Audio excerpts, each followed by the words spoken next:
तो कहानी की एपिसोड 1 हम खत्म कर चुके हैं। आज हम बात करेंगे एपिसोड 2 के बारे में। एपिसोड 1 में हम देख चुके हैं जो ऋत्विक मुखर्जी है उनका फादर होते हैं शुभेंदु मुखर्जी। जबकि हमें पहले एपिसोड में नहीं पता चला था, तो मैं कुछ गलत बोल दिया, तो उस वीडियो के लिए मैं माफ चाहता हूँ। तो हमें जो पता चलता है ऋत्विक मुखर्जी का फादर जो होता है वो होता है शुभेंदु मुखर्जी, जिनके बारे में आज तक की बहुत बुरे इल्जाम लगाया गया है, जबकि उनको कोई टेररिस्ट बता रहा है, कोई बांग्लादेश टेररिस्ट के साथ मिलकर काम कर रहा है, ऐसे ही कुछ। तो इसीलिए उनका जो हाई कमांडर होता है वो इस केस से ऋत्विक मुखर्जी को हटाना चाहता है। तो कहानी का मुद्दा ये है। अब हम बात करेंगे सेकेंड एपिसोड के बारे में। कहानी की शुरुआत में दिखाया जाता है शुभेंदु मुखर्जी को, जो कि एक स्पेशल ऑपरेशन में काम करते हैं, और उनका जो लीड होता है वो बोलता है कि जब बांग्लादेश अपनी आज़ादी के लिए लड़ रहा था वो इंडिया की मदद लेना चाहता था, तो इसीलिए इंडिया एक स्पेशल जो टनल से उन्हें अपना जो वेपन होता है वो उसे सप्लाई करता था। लेकिन वो टनल हमें अब बंद करना होगा, क्योंकि उस टनल में अब बहुत सारे इलीगल काम चल रहे हैं, मतलब कि ड्रग स्मगलिंग इस तरह कुछ। और ये जो स्पेशल मिशन है इसमें से गवर्नमेंट का जो गवर्नमेंट का है कोई भी हेल्प नहीं मिलेगा। तो जो इस मिशन से निकलना चाहता है तो वो निकल जाए। लेकिन शुभेंदु जो मुखर्जी जो होता है वो इस ऑपरेशन में काम करना चाहता है। देखा जाता है वो अपने घर जाता है और अपने बीवी और बच्चों से कुछ बात करता है, और नेक्स्ट वो चले जाते हैं वो ऑपरेशन को इंजाम देने के लिए। शुभेंदु मुखर्जी और उनका जो टीम होता है वो उस टनल के पास पहुंचते हैं और उस टनल के ऊपर एकदम से चार्ज कर लेते हैं। देखा जाता है उस टनल में जो बहुत सारे लोग होते हैं वो सब लोगों को बाहर निकलते हैं, और उसमें से एक जो आदमी होता है वो अंदर फंस जाता है, जो कि उसका बड़ा भाई जो होता है वो बहुत जोर से चिल्लाता है इला इला बोलकर उसके भाई। लेकिन जो होता है जो उनका जो मेन जो लीड होता है वो बोलता है कि जो भी अंदर फंसा है उसे फंसे रहने दो, अब हमें ये जो टनल है इससे हम ब्लास्ट करना होगा। लेकिन शुभेंदु मुखर्जी उसके बात नहीं सुनकर वो टनल के पास ही जाता था, वो उस टनल को बम से उड़ा देते, और उसके अंदर जो बच्चा था वो अब तक मर चुका है। नेक्स्ट सीन शिफ्ट होता है आलोका के घर पर, जहाँ पर दिखाया जाता है उसका जो मदर होता है वो बहुत ज्यादा रोते हैं, क्योंकि अब उसका पति मर चुका है। जबकि हम पहले सीन में ही देख चुके हैं जब आलोका फुटबॉल खेल रहा था उसके फादर के पास कोई आकर सुई लगा देता है, जिसके वजह से वो मर जाता है। और हमें जब यहाँ पर पता चलता है कि जो ऋत्विक मुखर्जी है उससे भी वही लीड करते थे। अब वो चर्च पर फोन करता है, वो चर्च से जो फादर होते हैं उनके साथ बात करते हैं, और वो फादर उन्हें दिलासा देते हैं कि अब तुम्हें अकेला रहना होगा और खुद से खुद को लड़ना होगा। अब हमें दिखाया जाता है जो चर्च के बीच एक स्ट्रेंजर लड़का आता है, जो कि एक हेलमेट पहनकर आके बैठता है, और उसके पास एक जो खत होता है वो खत से कुछ निकलता है और उसमें कुछ लिखा होता है, और वो खत वो लेकर एकदम जो होता है वो चर्च के जो फादर होते हैं उसको देता है। नेक्स्ट सीन शिफ्ट होता है ऋत्विक मुखर्जी के पास, जहाँ पर दिखाया जाता है वो तो उनके पैसे को सारे पकड़ लिए होते हैं, लेकिन उनके पास उनके जो इलीगल एक्सेस है उनके रिकॉर्ड कुछ भी नहीं है, जबकि वो स्टेट पुलिस के पास है।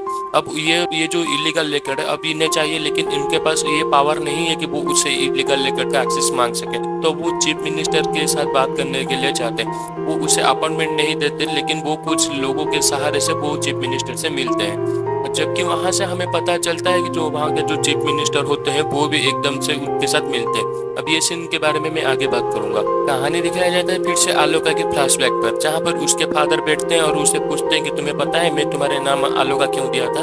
वो बोलते हैं कि आप बच्चा चाहते थे, बच्ची नहीं, जबकि मैं बच्ची बन के आप आलोक से मेरा नाम आलोका दे दिया था। फिर से दिखाया जाता है जब वो उनका पिता का जो फ्यूनरल सारकर घर पर आते हैं, उनके घर के पास मतलब कि जिन लोगों ने उनके पिता के जो गर्दन पर सुई लगाते थे वो उनके घर के पास मंडरा रहे थे, और उनके ऊपर एकदम से नजर रखते हैं। और वहाँ पर दिखाया जाता है वो बहुत ज्यादा टूट चुकी थी जो आलोका, और उनके फ्रेंड वहाँ पर आके उससे बहुत दिलासा देते हैं। नेक्स्ट सीन शिफ्ट होता है जो ऋत्विक मुखर्जी है वो वहाँ के जो चीफ मिनिस्टर होते हैं वहाँ से एक शादी में मिलता है।